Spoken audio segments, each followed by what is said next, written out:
Hey, what's up, everybody? It's Purpose Driven Live Sports, and I'm back here for another NBA video. So, NBA season is officially over. The Raptors did win their first championship last night, winning in 6 games against the Warriors in Oracle Arena. I was a little sad just because of, not because Toronto won, because it was great that they won as their first championship. You know, that's like really exciting for that country. The sad thing was that the Warriors sustained another season-ending injury. Another injury that probably impacts the next season due to the fact of the nature of the injury. You know, Klay Thompson had 30 points on 12 shots. Then the third quarter, with over 2 minutes left, he went down with the ACL tear when he went up for a dunk. So he was contested by Danny Green. It definitely was not a dirty play. It's just the way he landed. His knee bent in, and I had a feeling the way he went down, that the way he was grabbing at his knee, it was a torn ACL. Me and my brother both thought that. So it's a sad thing, but I don't think that takes away anything from the Toronto Raptors because of the way they fought this whole series, the way they stayed poised, the way they attacked the Warriors, led by Kawhi Leonard, who was just absolutely exceptional this whole series. It was actually really great to watch. It was so drama filled. Not necessarily the injuries, but just all the storylines behind it. You know, both teams are actually gunning for history. So if you think about it, both teams actually had a lot on the line. The Warriors did not get the three-peat that they wanted, but like I said, the Raptors got the first championship in team history. So while people want to put something next to it, I don't think you can, because even when the Warriors had Klay, they still did have some troubles in terms of defense and scoring. So it is what it is. Fully loaded, I believe the Warriors probably would have beat Toronto in 5 games. With a healthy Kevin Durant, then the series to me wouldn't really have been that competitive. But that's just the way the cookie crumbles sometimes, like Draymond Green said. But now what you have to worry about for the Warriors is just how does this impact next season? Because you're not coming in with a Kevin Durant because he's out the next year. Klay Thompson is probably most likely going to be out next year also because of the ACL is a whole year rehab thing. So it's just it's a sad occurrence, but it's like I said, I don't think this really affects their free agency either. I think they both will get max deals. I think Kevin Durant, I don't know if Kevin Durant stays though. That's my one question, but I do know that Klay's dad said that he has no doubt that Klay Thompson will re-sign with the Warriors. They're going to give him the max. That's what the owner said as well. So to me, Klay will be in a Warriors uniform on the bench next year, because to me, he's a guy who's going to sit and support his team on the bench. That's what he's going to do. But yeah, it's sad, but I mean, it's so cool for Toronto to do what they did. You know, I really did, and as sad as I was, I did enjoy the fact that, you know, Kawhi, after being out for a whole year, he comes back and wins a championship and for a whole country. Like, if you look at it from that side, that's the coolest thing about sports, is that, you know, sometimes when one team loses, another team is able to do something great. And Kawhi Leonard, to me, did something great that actually mattered. I'm really impressed with his poise, the way he just plays basketball. It's amazing. He's so fun to watch. He's just so methodical the way he plays. You know, he gets to his spots, he does what he wants, and it's awesome. So he's a great defensive player. To me, probably the best perimeter defender in the league. Some people would say it's Paul George. I think it's Kawhi Leonard, honestly.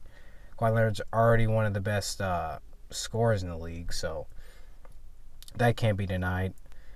But for the Golden State Warriors, they're going to have Steph Curry. They're going to have Klay. What's the thing that's going to be question is, how are they going to build out this team? Because if you don't have your 2 other stars, then, but you sign them to max deals, you're not leaving a lot of cap room, even though they said because they're going to be printing money in their new arena at Chase Bank, they could definitely go into the luxury tax and not have to worry about it because of all the money they're going to be making. So they could obviously sign more players that can create their own shots and score, because the main problem for Golden State this year was that their whole bench, as much as it did show great promise at times during the season, they didn't really have anybody who could create their own shot or guys who could really play make at a certain level.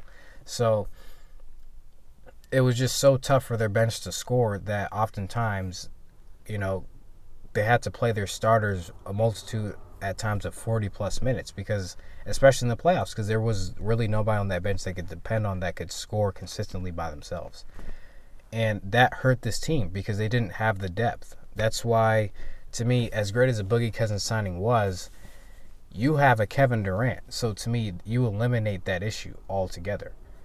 It was a great signing because, you know, as a team, you're supposed to always look for the best option to keep building and to keep winning, which is how you should be building a team. I don't know why people keep thinking that, like, you shouldn't be doing that. That's what you're exactly supposed to do. But then you eliminate areas where you could spend money. And to me, the DeMarcus Cousins signing was that's where you put that. That's like an example. If a team is building that, if you want to put together a team of 5 All-Stars, okay, well, you go to the Warriors and look what happens. You don't have a bench. You have Andre Iguodala, and then you have Kevon Looney, but you only really could depend on 2 guys. So, still a great season for both teams, though. Golden State got back to the finals. They played exceptional based on the situation that they were dealt. They took it to 6 games. Some people thought they shouldn't have been in the series. I thought it was still a pretty good series. Were they the most talented team? Of course not. They didn't really have depth. Toronto was more talented, but they still fought. That's all that really matters to me. Toronto, they showed poise. They weren't worried about the moment. So to me, experience does matter, but when you have a guy like Kawhi Leonard, then to me you have all the experience you need, because you can stand behind a guy who can lead you just based on leading by example. He's not scared, and he's always in the moment where he has ultimate confidence in himself. He knows how to approach every situation. That's why it's so impressive. So, yeah, I think that's going to do it for this video. But in my next video, I'm going to be talking more about free agency, trades, and that type of stuff, and what I think will be happening next year based on these injuries. Because to me, if Clay didn't go down, or if he went down with let's say it was a knee sprain instead, I think this changes everything. But because it's an ACL, this opens up the league so much more like it used to be back in 2013, 2014, or 2014, 2015, or even the Warriors 73 win season, because as great as they were still vulnerable, even though they were a juggernaut that season as well. But the league is so wide open that in my next video, I'm going to be talking about the things that we could potentially see, the trades that could shake up the league, and who could actually come out the West. Because, like I said, the league is wide open. The West is super open right now based on the Warriors' injuries, unless the Warriors somehow...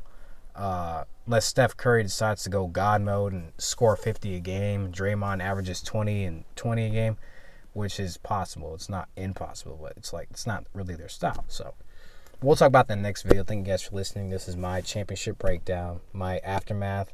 Season is finally over, so don't know what I'm really going to be talking about, except probably football. Might throw in some baseball, but I don't know if you guys are really a baseball type of audience, so, you know. But it remains to be seen. But thank you guys for listening. This is going to do it for me in this video, and I will see you guys in my next video.